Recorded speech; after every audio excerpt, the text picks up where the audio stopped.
네,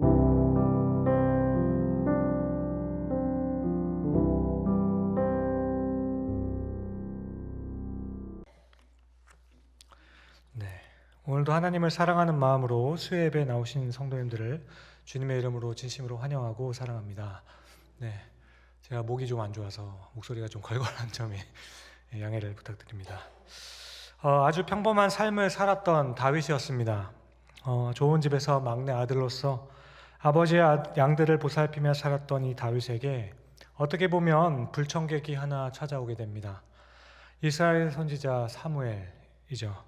사무엘은 늦게까지 일하던 다윗을 찾아와서 기름을 붓고 왕으로 삼았습니다. 그리고 사무엘이 다윗에게 기름을 부을 때 다윗에게 얼마나 구체적으로 이야기해 주었는지는 잘 모르겠습니다. 하지만 다윗에게 있어서는 굉장히 뜻밖의 순간이었고 충격적인 사건이었습니다. 화려하진 않았지만 왕의 대관식이었다고 해도 과언이 아닐 것 같습니다. 물론 기름 부음이라는 행위가 굉장히 특별해 보이는 것은 아니었지만 이제 하나님의 영이 다윗과 함께 하신다 하셨습니다. 그렇게 기름 부음을 받으며 다윗은 당황했습니다. 왜냐하면 사실 어떤 변화도 없이 하나님의 약속의 말씀만 듣고 끝난 셈이기 때문이죠. 다윗은 기름 부음을 받은 후에 바로 왕궁으로 들어간 것이 아닙니다. 모든 사람들에게 존경을 받았던 것도 아닙니다. 약속의 말씀을 받기는 했지만 다윗에게는 그 이전과 별로 다를 것 없는 특별하게 변한 것이 없었습니다. 그러던 어느 날 정말 우연하게도 악사로서 사울의 궁에 초청을 받게 됩니다. 그렇게 평생 처음으로 왕궁에서 왕의 주목을 받게 되죠. 다윗은 왕의 약사로서 왕의 주목을 받으며 가끔씩 각기 연주를 하며 했을 때 앞으로 자신이 왕궁에 살게 될 것이라는 것을 혹시 상상하게 되었을까요? 아마 몰랐을 겁니다. 이때까지만 해도 하나님께서 얼마나 엄청난 계획을 그에게 갖고 계셨는지 다윗은 전혀 알지 못했을 겁니다. 그러다가 한 가지 일이 또 발생합니다. 아버지의 심부름으로 전쟁터에 형들에게 먹을 것을 주러 갔다가 블레셋 진영의 골리앗이 이스라엘 진영을 향해 소리치는 것을 듣게 됩니다. 그리고 다윗은 참을 수 없는 의분이 일게 되죠. 하나님과 하나님의 백성을 조롱하는 골리앗의 말에 의분이 나서 골리앗과 싸우겠다고 큰 소리를 쳤습니다. 그리고 마침내 시골 목동이었던 다윗이 그 골리앗을 물리치면서 온 나라와 온 백성이 주목하는 사람으로 변하기 시작합니다. 그야말로 한순간에 다윗은 인생이 뒤바뀌어 버리죠. 그렇게 골리앗을 쓰러뜨리고 얼마 되지 않는 시간 동안 다윗은 하나님의 약속의 말씀이 정말로 자신의 인생에서 성취되는 것을 느꼈을 것입니다. 어떻게 그렇게 한순간에 사람의 인생이 바뀔 수 있을까요? 평범한 시골 목동이었던 그에게 어느 날 사무엘이 찾아왔고 아주 우연히 악사가 됩니다. 그리고 골리앗을 죽인 후에 온 백성이 칭송과 주목을 받기 시작합니다. 마침내 군대의 장관이 되어서 이것저것에 공을 세우며 나라의 한 기둥이 되어 가고 있습니다. 이렇게 다윗은 자신이 세워질 때까지만 하더라도 그리고 왕의 사위가 될 때까지만 하더라도 드디어 하나님께서 자신에게 약속했던 그 약속들이 이루어지는구나 했을 것입니다. 이쯤에는 사무엘이 기름 부었던 것이 이런 의미였구나 라고 어떤 의미인지를 조금은 더 선명하게 알게 되었을 것입니다. 그런데 하나님의 약속이 이것이구나 하는 그때 갑자기 왕의 시기와 미움을 받으면서 다윗은 끝없이 추락하기 시작합니다. 차라리 시골 목동으로 있는 것이 더 낫겠다 싶을 만큼 너무 힘든 시련이 다윗에게 다가오게 되죠. 정말 한순간에 온 백성들의 영웅으로 추앙받아서 나라의 2인자로 부상하던 다윗이었습니다. 그런데 또 한순간에 사울 왕의 시기를 받으면서 끝도 없는 나락으로 떨어지기 시작합니다. 아마도 이때 한 번쯤은 다윗도 도대체 하나님의 약속은 어떻게 된 것인지를 생각해 보았을 것입니다. 하나님께서 자신을 왕으로 삼겠다고 하셨고 그 뒤로 바로 이어졌던 모든 상황과 여건들이 자신을 반드시 왕으로 이끌어주고 있었다는 것을 확신할 수 있었습니다. 그래서 하나님의 약속은 정말 이렇게 신실하구나라고 생각했습니다. 그런데 어느 날 갑자기 그 신실하던 약속이 무너져 내리는 것 같습니다. 더 이상은 그것이 사실이 아닌 것처럼 고생과 고난의 삶이 펼쳐지게 되죠. 실제로 다윗이 누렸던 영광, 정말 얼마 되지 않습니다. 기름 부음을 받은 후 하나님의 약속이 사실일 것이라고 믿을 수 있고, 정말 자신의 인생과 환경이 하나님께서 함께 하셔서 자신이 왕으로 세워지는 거구나, 이렇게 생각할 수 있는 시간은 불과 1년여 정도밖에 되지를 않습니다. 그 후에는 그야말로 파란만장한 인생으로 온갖 고난을 겪게 되죠. 너무나도 힘들고 어려운 상황에서 아무리 기다려 보아도 하나님의 약속이 이루어질 것 같지 않는 긴 고통의 시간을 겪게 됩니다. 그 기간은 자그마치 짧게는 13년, 많게는 15년이라는 시간이 지나가게 되죠. 다윗은 이 사실을 믿을 수가 없었습니다. 처음에 그렇게 시작했었는데 지금 이 상황이 무엇인지 이해가 되지 않았죠. 그래서 가장 친한 친구이며 사울의 아들이었던 요나단에게 하소연을 한 적도 있습니다. 요나단도 이 사실을 믿기지가 않아서 다윗에게 아버지는 절대로 그런 분이 아닐 거라고 이야기를 했습니다. 그러나 나중에 자신의 아버지인 사울의 계획을 깨닫고 다윗을 빨리 피하도록 도와주었습니다. 그렇게 다윗은 모든 것을 버려두고 도망간 곳은 노비라는 곳이었습니다. 놉은 사울의 고향 기브아에서 불과 6km, 한 7km 정도밖에 떨어지지 않는 곳이었습니다. 정말 얼마 떨어지지 않는 곳이었죠. 놉은 제사장들이 살던 곳으로 제단이 있던 곳이었습니다.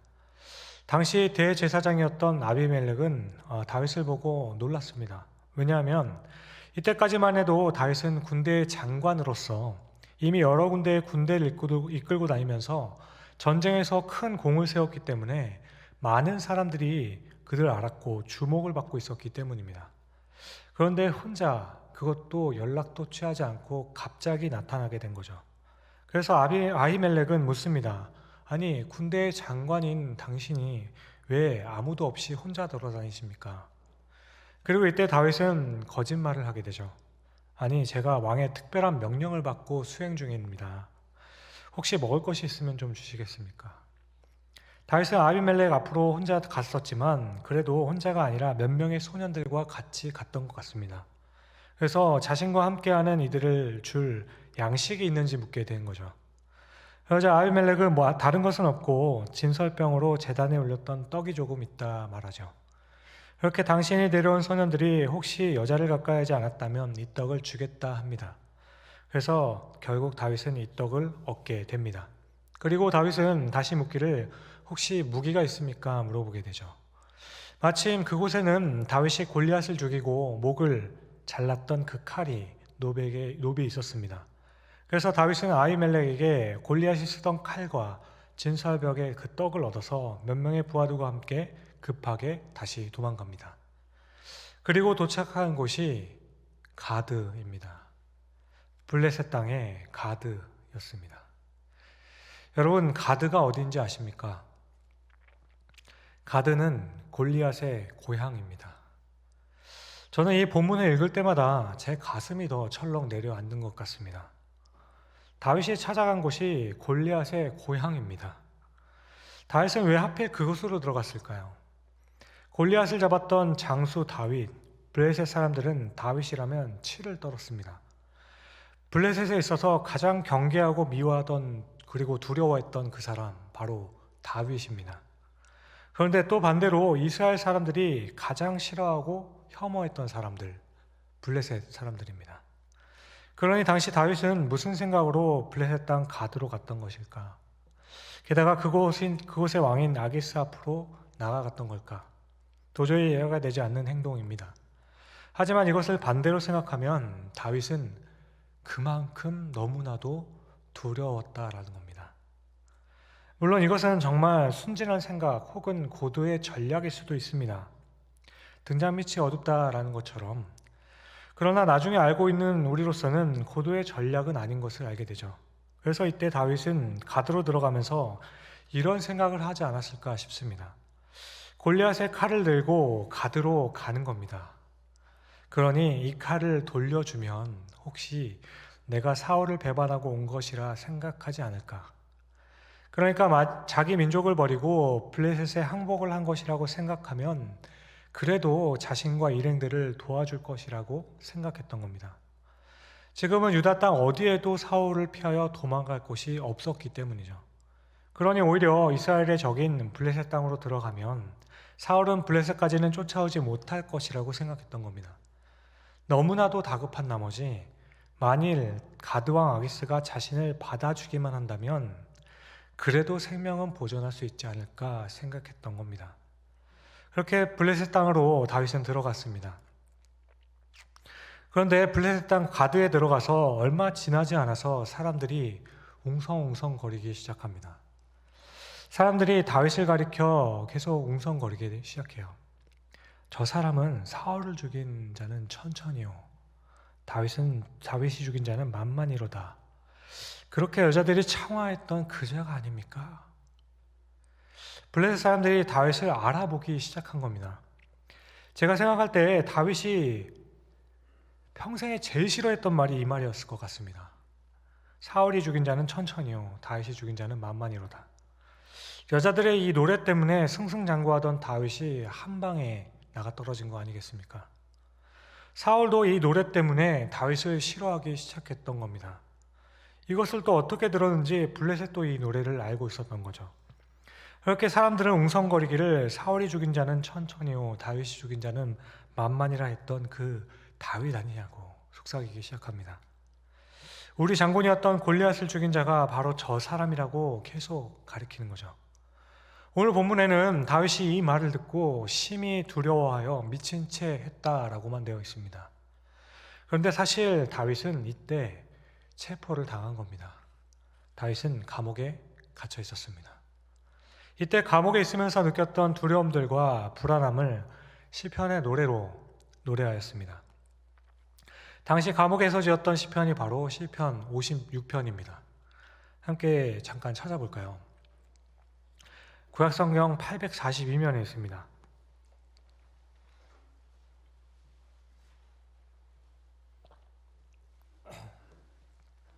시편 56편입니다.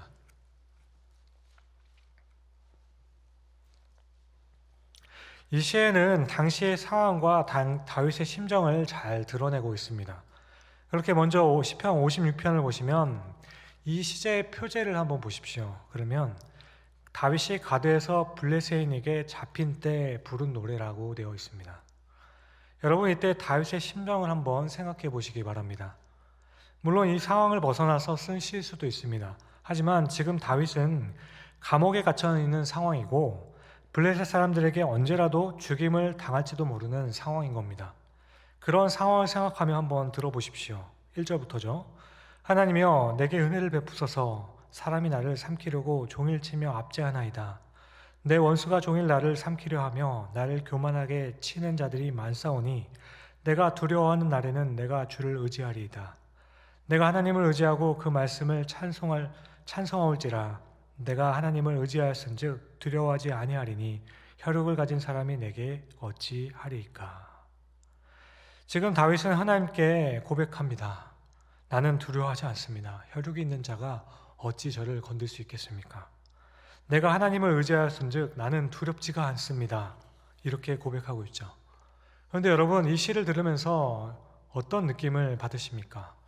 앞에 있는 그 상황과 감정을 생각하면서 다시 읽어보면 가장 먼저 들었던 생각은 다윗이 진짜 두려워하는구나. 엄청 무서웠구나. 여러분도 그렇게 이 느낌이 느껴지지 않으십니까? 다윗이 사울을 피해 원수의 집안으로 갔다가 감옥에 붙잡힌 겁니다. 범을 피하려다가 늑대를 만난 꼴이 된 거죠. 거기서 사람들은 다윗을 알아보고 수군대기 시작합니다. 그 수군거림을 듣고 다윗은 너무나도 두려워서 떨게 되죠. 그러니까 다윗은 지금 너무 두렵다 보니까 마음의 소원을 비는 것처럼 난 두렵지 않습니다. 두렵지 않습니다. 이루고 있는 모습이라는 거죠. 이어서 5절 이하를 보시면 그들이 종일 내 말을 곡해하며 사실 다윗이 거짓말을 한 거죠. 이어서 나를 치는 그들의 모든 생각은 사악이라 그들이 내 생명을 엿보았던 것과 같이 또 모여 숨어 내 발자취를 지켜보나이다. 저자는 정말 정탐꾼이 아닐까? 정말로 항복한 사람일까? 계속 의심하며 보는 거죠. 그들이 악을 행하고야 안전하리까 하나님이여 분노하사 뭇 백성을 낮추소서. 나의 유리함을 주께서 계수하셨사오니 나의 눈물을 주의 병에 담으소서. 이것이 주의 책에 기록되지 아니었나이까. 다윗의 기도의 내용을 보면 사실은 다윗이 얼마나 힘들어하고 있는지, 많은 날을 눈물로 보내었는지를 고백하고 있는 겁니다. 이어서 9절부터 또 보시면 내가 아뢰는 날에 내 원수들이 물러가리니 이것으로 하나님이 내 편이심을 내가 아나이다. 내가 하나님을 의지하여 그의 말씀을 찬송하며 여호와를 의지하여 그의 말씀을 찬송하리이다. 내가 하나님을 의지하였은즉 두려워하지 아니하리니 사람이 내게 어찌하리이까. 하나님이여 내가 주께 서원함이 있사온즉 내가 감사제를 주께 드리니 주께서 내 생명을 사망에서 건졌음이니라. 주께서 나로 하나님 앞 생명의 빛에 다니게 하시려고 실족하지 아니하게 하지 아니하셨나이까. 여러분, 여기서 우리는 다윗의 정말 하나님을 사랑하고 정말 의지하고 있던 사람이라는 것을 다시 한번 깨닫게 되는 겁니다. 성경에 나오는 다윗에 관한 기록들 못지않게 다윗이 처했던 그 상황에서 했던 다윗의 이 노래들, 고백들을 보면 정말 하나님을 의지하려고만 너무나도 부단히 애를 쓰는 모습인 겁니다.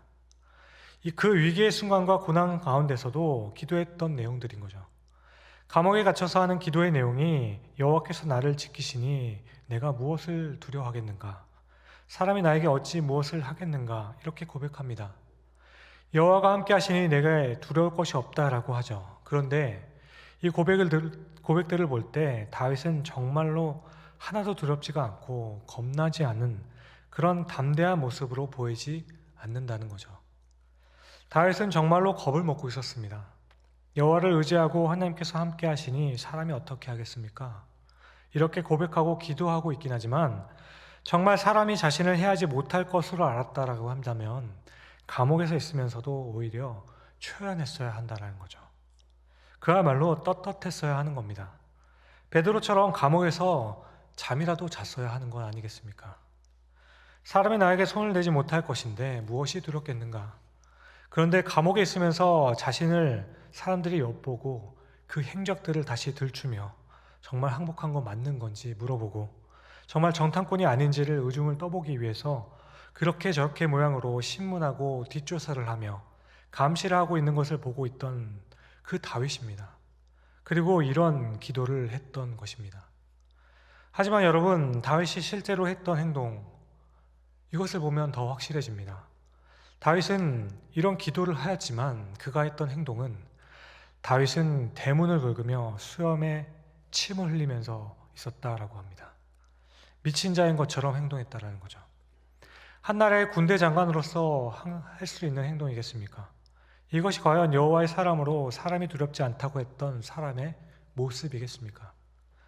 하나님을 의지하며 죽음이 두렵지 않고 누가 감히 나의 생명을 하나님이 계시는데 취하겠는가 말했던 사람이었습니다. 그렇다면 담담하게 이 상황을 즐겼어야 하는 거죠. 그런데 다윗은 대문을 긁으면서 수염에 침을 질질 흘리며 미친 사람처럼 행동하기 시작하는 거죠. 다윗의 모습을 한번 상상해 보십시오. 주변의 사람들이 다윗을 보면서 이상하게 생각했을 겁니다. 그리고 아기스 왕 앞으로 데리고 오는 거죠. 그리고 갑자기 그 앞에서 침을 흘리면서 미친 사람처럼 행동하기 시작합니다. 그 모습을 본 아기스는 너무 기가 막혀서 우리나라에 미친 사람이 부족해서 내 앞에 데리고 왔느냐고 하면서 문제될 것이 없으니 그냥 보내버리라고 하죠. 그러자 다윗은 그렇게 미친 척하고 쫓겨난 후에 그 날로 바로 도망쳐 버립니다. 그렇게 그가 미친 척하고 나와서 쓴 시가 또 있습니다. 바로 시편 34편입니다. 한번 또 같이 보겠습니다. 구약성경 825면에 있는데요.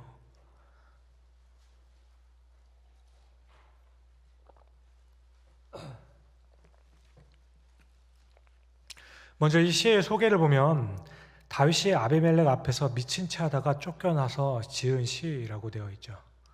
4절부터죠. 내가 여호와께 간구하매 내게 응답하시고 내 모든 두려움에서 나를 건지셨도다. 그들의 주를 앙망하고 광채를 내었으니 그들의 얼굴을 부끄럽지 아니하리로다. 이 공부한 부르짖음에 여호와께서 들으시고 그의 모든 환난에서 구원하셨도다. 여호와의 천사가 주를 경외하는 자를 둘러진치고 그들을 건지시는도다. 너희는 여호와의 선하심을 맛보아 알지어다. 그에게 피하는 자는 복이 있도다. 이어서 18절부터 보시면 여호와는 마음이 상한 자를 가까이 하시고 충심으로 통회하는 자를 구원하시는도다.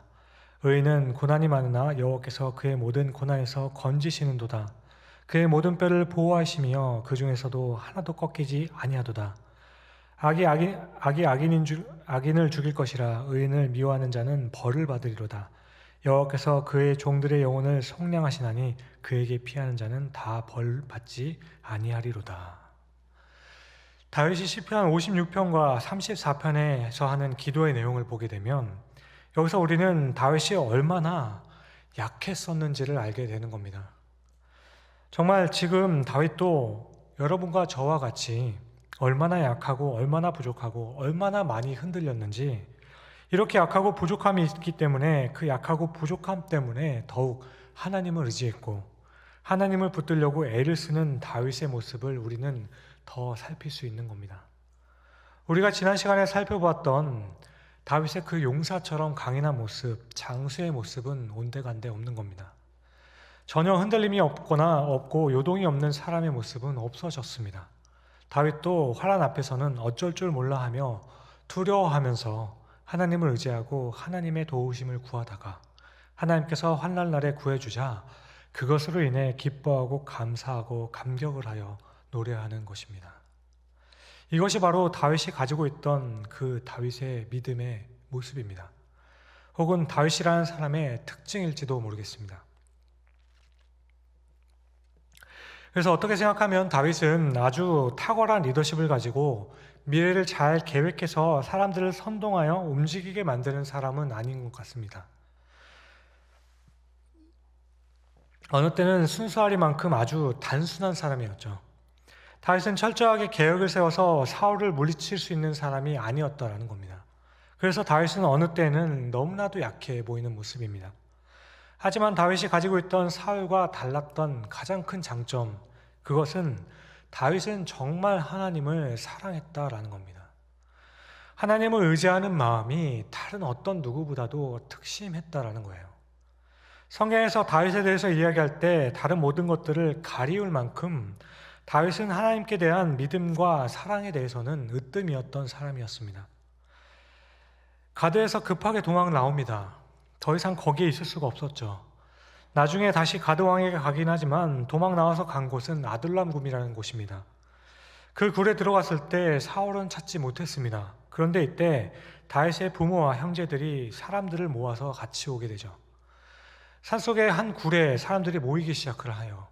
그런데 어떤 사람들이 모이냐 하면 환난당한 자, 빚진 자, 마음이 원통한 자, 이런 도망 나온 자들이 무려 400명이나 모이게 됩니다. 여러분, 이 모습을 한번 보면 생각나는 거 있지 않으십니까? 굴이에요. 사람들이 모여듭니다. 저는 이 모습을 보고 임꺽정이 생각났습니다. 완벽한 산정물이 아닙니까? 환난당한 자, 빚진 자, 어려움을 당해서 도망 나온 자, 그런 사람들이 몰려들기 시작해서 하나의 그룹을 형성하기 시작합니다. 하지만 다윗은 이 사람들을 모아서 사울과 전쟁을 하겠다는 것이 아니었습니다. 이 부분에서 우리는 다윗의 그 인간성, 그 됨됨임을 또 한번 보게 되는 거예요. 만일 다윗이 이렇게 힘들지만 내가 사람 한번 모아서 그래도 사울 밀어내고 마음 먹어서 이 사람들 모아서 해봐야지, 그러면 이 사람들을 모아서는 안 된다는 거죠. 그런데 이 사람들이 저절로 모였습니다. 다윗은 이들을 내칠 수가 없었어요. 따라서 여기서 우리는 다윗의 인간성을 보는 겁니다. 다윗은 정말 사람들을 배려하고 약하고 어려운 사람들을 돌보려는 마음이 처음부터 그 마음 가운데 있었다라는 겁니다. 이런 다윗의 인간성은 이후에도 자신을 위해서 험한 전쟁터에서 3명의 용사가 적진에 들어가서 물을 길러왔던 모습을 보면서 목마르다라고 했던 그 말을 후회합니다. 노베에서 아히멜렉을 통해 떡을 받고 골리앗의 칼을 가지고 나올 때 에돔 사람 도에그라는 사람을 알게 됐죠. 그 사람이 있다는 것을 알았죠. 그래서 그 사람을 통해서 사울에게 알려지게 되죠. 그렇게 사울은 분노하여서 노베 제사장들을 불러들이게 되고, 왜 다윗이 지나갔는데 보고하지 않았냐고 하면서, 혹시 다윗과 한편이 아니냐고 하면서 제사장 85명을 다 죽이게 됩니다. 게다가 노베에 있던 가족마저도 다 죽이게 되죠. 이 이야기를 듣고 다윗은 사무엘상 22장 22절을 보면 굉장히 자책을 하며 슬퍼합니다. 그런데 이랬던 다윗에게 나중에 정말 안타까운 일이 일어나게 되죠. 이렇게 사람을 사랑하고 어렵고 불쌍한 사람들을 사랑하며 자신의 부하를 자신의 생명과 같이 사랑했던, 그렇게 아꼈던 사람입니다. 자신도 어쩔 줄 모르고 도망 다니면서 꼼짝 못하고 쩔쩔을 매면서 미친 채 하기도 했던 사람이에요. 자신에게 찾아온 환난당한 자, 빚진 자, 마음이 원통한 자들을 찾아올 때 내치지 못하고 함께 생활하면서 그들을 먹여주고 입혀주었던, 그들을 보호해 주었던 굉장히 인간적이었던 사람이었죠. 그런데 언제 그렇게 변하게 되었는지 나중에 우리아를 죽입니다. 어떻게 그렇게 냉정하게 우리아를 죽일 생각을 하였을까? 사람이 변해도 너무 변하게 되죠. 나중에 보면 다윗이 자신의 좋은 인간성을 잃어버리게 되죠. 도망할 때 보여주었던 이 인간적인 모습들이 왕이 되고 편안한 자리에 가게 되니 그것이 보이지가 않습니다. 이것이 바로 우리 인간들이 가지고 있는 약한 모습인데, 마음이 합한 자 했던 다윗마저도 이런 모습을 보여주게 되는 거예요. 많은 사람들이 말하기를 사람이 지위를 갖게 되면 바뀌게 된다 말하죠. 다윗도 틀리지 않았다라는 것을 보여줍니다. 지위가 사람을 바꿔 다윗이 왕이 되어 편안하게 지내게 되니까 감히 자기와 가장 가까웠던 수족의 친척이었습니다. 그런데 그를 단칼에 없애버리죠. 자신의 욕심을 채우기 위해서였기 때문입니다. 어떻게 사람이 이렇게 변할 수 있었을까? 그렇지만 이런 모습을 보면서 우리는 다시 우리에게 위로가 되기도 합니다. 다윗도 그랬구나. 성격성 인물 중 하나님과 마음을 맞이하였던, 합하였던 유일한 자 다윗도 이런 실수를 할 수 있구나. 동병상련의 정을 느끼자는 것이 아닙니다. 여기서 우리는 그가 시편에 했던 고백들과 노래들을 또한 기억하게 됩니다. 그럼에도 불구하고 그 사실 가운데에서 하나님에 대한 그 사랑과 열정을 놓치지를 않는다라는 겁니다. 다윗은 한번 죄를 저지르고 에이 모르겠다, 이렇게 된 거 어떻게 될 대로 되라, 이렇게 하지를 않는다라는 거죠. 죄를 깨닫게 되면 그 즉시 바로 무릎을 꿇고 회개하며 다시는 똑같은 죄를 범하지 않는 겁니다. 우리는 이 회개의 모습을 닮아가야 한다는 거죠. 처음에는 400명을 데리고 다닙니다. 다윗이 400명을 먹여 살리죠. 그리고 나중에 600명이 됩니다. 그러자 나중에 한계를 느끼고 다윗이 미친 척을 했던 가드로 다시 600명을 데리고 달아가서 생활하기도 하죠. 다윗은 이때에도 사울과 싸울 수 있는 군인들을 모으기 위해서 갔던 것도 아닙니다. 오로지 600명을 먹여 살리기 위하여. 이들은 자기와 함께 싸울 수 있는 군사들이 아니라 자기가 돌보아야 할 양이었기 때문입니다. 그래서 이들을 위해 한 번 더 모험을 했던 거죠. 어쨌든 다시 그런 400명의 사람들을 데리고 굴 속에서 생활할 수가 없어서 이 사람들을 데리고 모압 땅으로 넘어가게 됩니다. 너무나도 불쌍한 모습입니다. 어디에도 발을 둘 데가 없는 거예요. 유다 땅 어디에도 불안했던 겁니다. 사울이 찾아와서 죽일 것만 같아서 너무 불편해서 아무 힘이 없던 다윗은 완전히 서쪽인 이스라엘 그 지역으로 보면 완전히 서쪽이었던 브레셋 가드까지 갔다가, 그리고 아둘람굴을 지나서 이번에는 완전히 동쪽인 모압 땅으로까지 가는 겁니다. 그런데 모압 땅에 가면서 다윗은 하나의 꾀를 내게 되죠. 미스베에 있던 모압 왕에게 찾아가는데 다윗은 자신보다 부모들을 앞세우며 갑니다. 왜 부모를 모압 왕에게 인사하도록 했을까? 여기서 다윗이 자신보다 부모가 더 나을 것이라고 생각했던 건 다윗의 증조 할머니가 모압 사람이었기 때문입니다. 바로 룻이라고 하는 모압 여인이죠. 다윗의 아버지였던 이새는 룻의 손자인 겁니다. 그렇게 다윗은 모압 왕에게 우리는 모압의 족속이에요, 가족이에요 했던 거예요. 그렇게 400명이나 되는 사람들을 데리고 가서 할머니가 모압 사람인데 이렇게 우리가 잘 성장하였습니다, 이렇게 부탁하지 않았을까 싶습니다. 그렇게 모압 땅에 살게 됩니다. 모압 왕은 다윗의 그 사정을 듣고 선처를 베풀어서 살게 도와주죠. 이때 다윗의 감정은 과연 어땠을까요? 다윗의 입장에서 생각해보면 하나님의 부르심을 받은 후부터 그의 인생이 꺾여 들어가기 시작합니다. 그렇게 시작된 고난과 순환 가운데서 수없이 피난을 다녔습니다. 미친 척도 하고 이상한 사람들을 만나서 어려운 사람들과 소외된 사람들이 몰려들어서 이들을 돌보고 먹여 살리는 일에 급급합니다. 그러다가 모압 땅에 들어가서 이제 모압 왕의 배려로 이제 비교적 편안한 삶을 누리게 되는 거예요. 적어도 모압 땅에 있으면 사울만은 걱정하지 않아도 되는 겁니다. 아마 이쯤이면 다윗도 그냥 여기 있자, 다시 유대로 가지 말자, 힘들기만 하지 이제 하나님의 약속이고 뭐고 잘 모르겠다, 약속의 과정이 정말 그렇게 이루어지는 거라면 더는 못하겠다, 그냥 여기서 살겠다 했을 법도 하죠. 그렇게 살고 싶었을 겁니다. 마치 예전에 모세도 미디안에 내려가서 목동으로 살아갔을 때 자신의 정체성을 잃어가는 모습과 같이 살지 않았겠습니까? 그런데 이때 하나님께서는 선지자 갓을 보내주시죠. 갓이라는 선지자가 다윗에게 와서 이야기하기를 여기에 있지 말고 유다 땅으로 다시 들어가라고 해요. 그런데 여기서 우리는 다윗과 사울의 극명한 차이를 다시 한번 깨닫게 되죠. 다시 유다 땅으로 돌아가라고 했을 때 다윗은 뭐라고 할 수 있었을까요? 사울이 혹시 죽었습니까? 아니라면 제발 부탁인데 이건 미친 짓입니다. 사울이 죽기 전까지는 저를 찾지 말아주세요. 이쯤은 말해야 되는 거 아니겠습니까? 그런데 이후에 보면 다윗은 이때 바로 유다로 갑니다. 그리고 처음보다 더 심한 고난을 받게 되죠.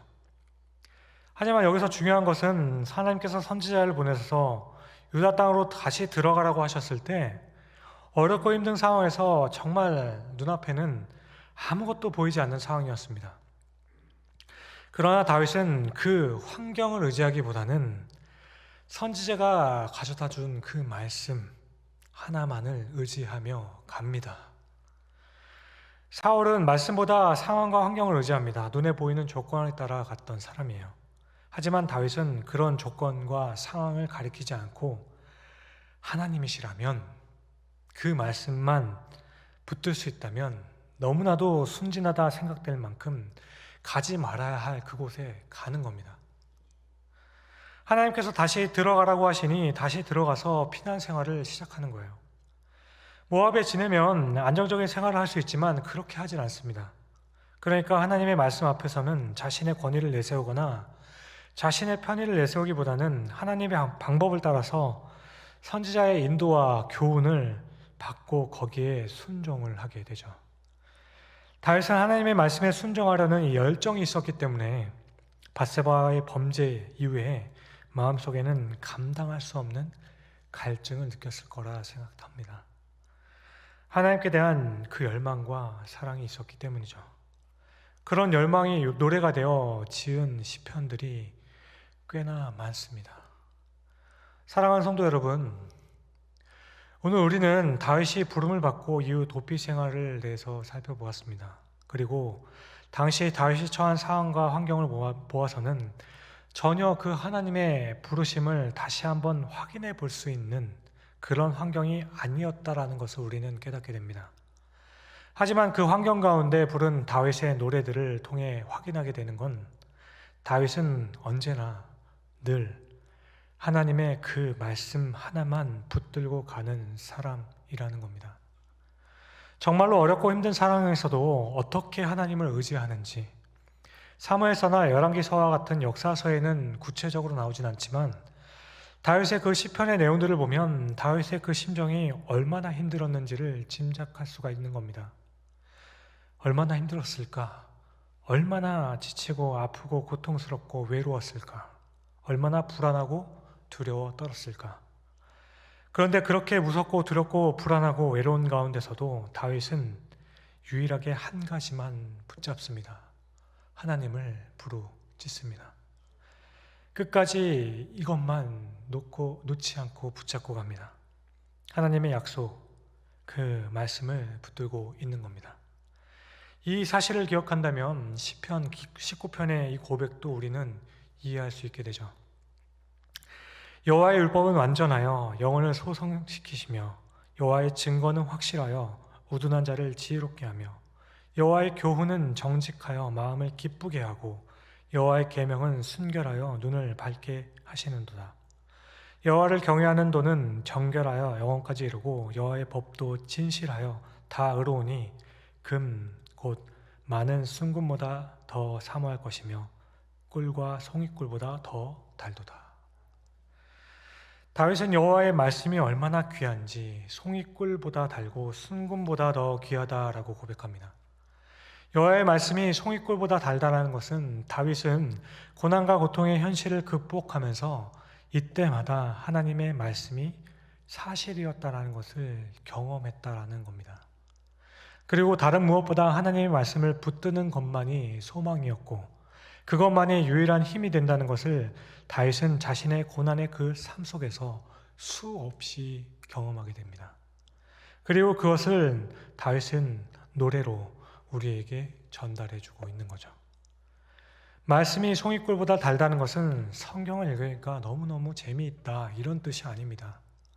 이것은 말씀이 정말로 나의 그 삶에 살아있는 말씀이 되어 왔다라는 겁니다. 사랑하는 성도 여러분, 다윗이 노래하는 그 찬양의 가사가 우리에게도 일어나기를 소망합니다.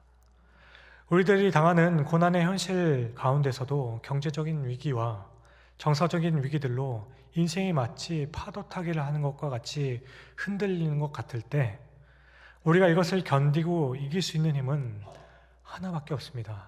바로 여호와의 말씀뿐입니다. 성경에 유일하게 하나님의 마음에 맞았던 사람 다윗은 정말 많은 고난 가운데 하나의 사실만을 고백하고 있습니다. 그리고 그 하나의 사실을 수없이 많은 노래로 우리에게 알려주고 있는 겁니다. 여러분, 주의 말씀은 송이꿀보다 답니다. 주의 말씀은 정말로 순금보다 귀한 것입니다. 그러므로 오늘 우리의 삶에서 우리의 입술에도 이 다윗의 노래가 있을 수 있기를 바랍니다. 아무쪼록 우리도 정말 한순간에 변해버리는 상황으로 어려움이 있겠지만 다윗과 같이 우리의 연약함을 아시는 그 주님을 의지하며 또한 고백함으로 우리의 삶의 모든 고비고비를 넘어서 결국 하나님께서 약속하신 것이 이루어져서 하나님을 찬양할 수 있는 우리들의 삶이 될 수 있기를 바랍니다.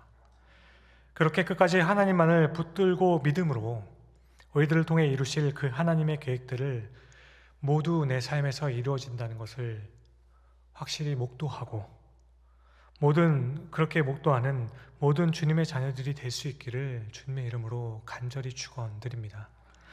기도하겠습니다.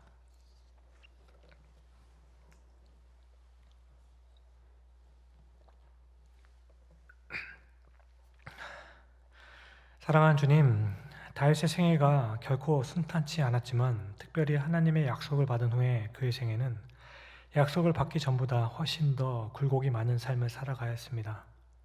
그럼에도 불구하고 다윗이 어떻게 신실하게 하나님의 말씀을 붙들고 살아갈 수 있는지, 아니 다윗이 넘어졌을 때, 쓰러졌을 때에도 얼마나 그 약속을 신실하게 지켜주셨는지를 보며 우리가 너무나도 큰 위로를 받습니다.